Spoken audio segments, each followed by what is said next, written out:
This is an Ibis right in somebody's garden, right by a small canal.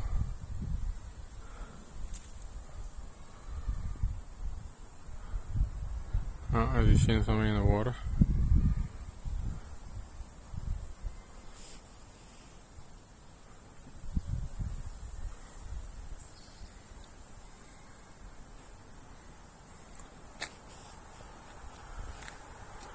There's really quite a lot of them in this part of the world. Even in downtown Shanghai you can see them by the rivers.